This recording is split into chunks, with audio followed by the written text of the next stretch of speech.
시는 이미지다. 이미지는 한 컷의 그림이다. 한 컷의 그림으로 정리하지 못했다면 당신은 시를 제대로 이해했다고 할 수 없다. 자, 오늘은 2025학년도 수능특강이 실려있는 현대시 작품 중에서 나무 속엔 물관이 있다 라는 작품을 살펴보도록 하겠습니다. 자, 등장인물, 자, 캐릭터, 자, 나무입니다. 나무. 자연물이라고 하는 것이 인간과 어떤 관계에 있는지 살펴보는 게 매우 중요하죠. 자, 그래서 나무를 한번 그려보도록 하겠습니다. 화면 중앙 쪽에다가 이렇게. 이게 겨울의 감나무입니다. 뭐라고요? 겨울의 감나무. 겨울의 감나무다 라고 하는 것은 찬바람이 부는 겨울이라고 생각해 볼 수 있고, 그때 그 감나무라고 하는 것이 땅속 깊이 뿌리를 내리고 있는데, 자, 그 뿌리를 내리고 있는 가운데 실뿌리라고 하는 것까지 뿌리가 존재합니다. 자, 실뿌리에 자, 실뿌리, 그리고 실뿌리 사이사이에 그 틈에 흙의 틈이 있다. 실뿌리를 감싸고 있는 흙의 틈이 있다. 사치라고 하는 것은 틈이란 뜻이에요. 틈. 이렇게. 자, 감나무의 구조를 살펴보자면은 이렇게 뿌리, 땅속의 뿌리, 줄기, 그리고 가지가 있는데 이렇게 맨 위쪽의 줄기 부분을 우듬지라고 한다. 뭐라고요? 우듬지라고 하고요. 우듬지. 자, 맨 위쪽의 줄기 부분을 우듬지라고 하고요. 자, 그 다음에 맨 아래 부분을 둥치라고 합니다. 둥지 말고 둥치. 자, 나무의 가장 아랫부분, 흙과 가장 가까운 아랫부분을 둥치, 하늘과 가장 가까운 줄기 끝부분을 우듬지라고 하고요. 자, 이걸 가느다란 가지, 실가지라고 해 보겠습니다.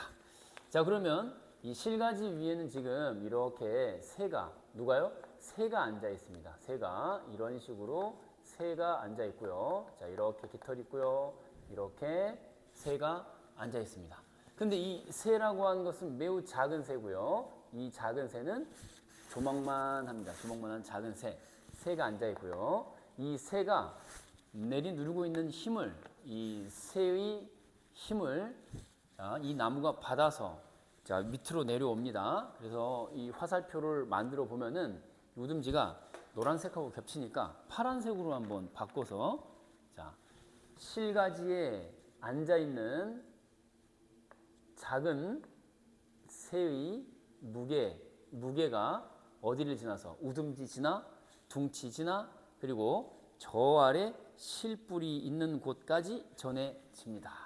자, 이것을 다시 받아서 이 흙사태, 흙의 틈에서 땅 힘이, 뭐라고요? 땅의 힘이 배려하는 것으로 인해서, 땅 힘의 배려로 인해서 다시 받은 힘을 견딜 수 있도록, 이 받은 무게를 견딜 수 있는 힘을 되올려 줍니다. 이렇게 나무 위로 되올려 줍니다. 우듬지까지 밀어 올립니다. 뭘요? 힘을요. 땅심이 주는 버틸 수 있는 힘. 자, 그러면 위쪽에서는 그럼 뭐냐? 위쪽에서는 작은 새가 나무에게 가하는 무게를 견딜 수 있도록 땅심이 견딜 힘을 올려 보낸다 이 말이죠. 자, 이게 바로 이 통로가 바로 뭐냐? 이 통로가 바로 물관이라고 해야 되겠죠. 뭐라고요? 물관입니다. 이게 작품 속에 물관이라는 시어는 한 번도 안 나옵니다. 제목에만 나옵니다. 자, 그리고 겨울에 부는 바람, 바람은 차가운 바람이고요. 대바람도 있고 그 다음에 부는 바람이 나오는데 이 바람은 플러스야 마이너스야? 나무에게 마이너스입니다. 이걸 겪어내면서 절대 꺾이지 않습니다. 뭐라고요? 꺾이지 않습니다. 꺾이지 않는 당참을 보여줍니다. 꺾이지 않는 당참을 보여줍니다. 자, 이런 모습을 보고 화자는 자, 무엇을 느낍니까? 대단하다. 그러면서 신기한 일이다 라는 반응을 보입니다. 둥치 위로 우듬지까지 밀어 올리는 힘. 자, 이런 것들을 보고 신기한 일이다.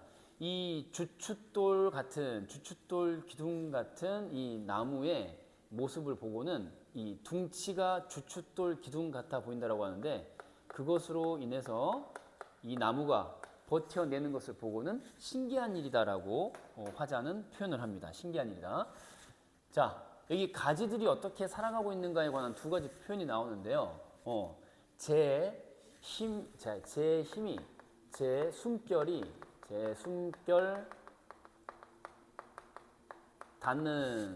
숨결이 닿는 곳까지. 자, 제 숨결 닿는 만큼 허공을 끌어안고라는 표현이 나오죠. 자, 여기가 허공이라고 써볼 텐데, 제 숨결, 가지의 숨결이 닿는 만큼만 딱 허공을 끌어안고. 자, 끌어안고라는 표현 나오죠. 끌어안고. 그리고 저마다의 가지들이 제 능력껏, 분수껏, 그런 의미로 제 깜냥껏이라는 표현 나옵니다. 자기 깜냥껏 흔들거린다. 뭐라고요? 자기 깜냥껏 흔들거린다 라는 표현이 나옵니다. 가지들의 속성입니다. 무엇의 속성? 가지들의 속성이에요. 이 가지들은 자기 숨결이 닿는 그만큼만 그 분수대로 능력만큼 딱 허공을 끌어안고 흔들리고요.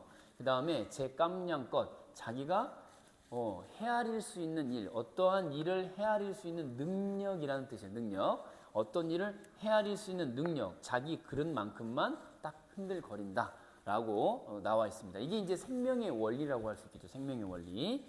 자, 두 가지로 나눠볼 수 있습니다. 나무에 달려있는 가지 자체의 두 가지 특성, 제 숨결 닿는 만큼만 허공을 끌어안는다. 두 번째는 자기 분수, 능력에 맞는 정도, 딱 자기 분수 능력만큼만 흔들거린다. 자, 그리고 동시에 외부 존재인 새의 무게를 감당할 수 있는 힘을 저 땅심으로부터 힘을 전달받아서, 즉 물관을 통해서 버텨낸다. 이렇게 이제 겨울감나무라는 존재가 매우 훌륭한 존재라고 하는 화자의 깨달음이 담겨 있는 거죠.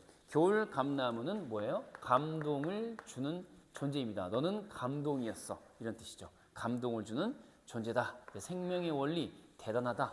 자, 작은 새 이겨내고요. 자, 기대는 작은 새를 이렇게 버티게 해주고요. 버텨내고요. 그 다음에 자기 분수를 지켜나가는 이런 생명의 원리, 감나무의 생명 원리가 우리 인간들은 느끼지 못해왔다라고 하는 성찰이 담겨 있는 거죠. 지금까지 우리가 너무 감동을 느끼지 못했지 않았나라고 하는 반송으로 끝납니다. 그래서 성찰적인 시다. 인간과 자연 사이가 대비되고 있죠. 인간은 이런 생명의 원리를 잘 모르고 있었다. 감동을 모르고 있었다라는 성찰의 내용으로 이 작품은 마무리되고 있습니다. 혹시 빠진 게 있는지 한번 살펴보도록 하겠습니다. 뭐 이런 거. 이 정도면 된 것 같습니다. 자, 한 컷 정리 오늘도 완성입니다. 이제 작품 분석으로 가보겠습니다.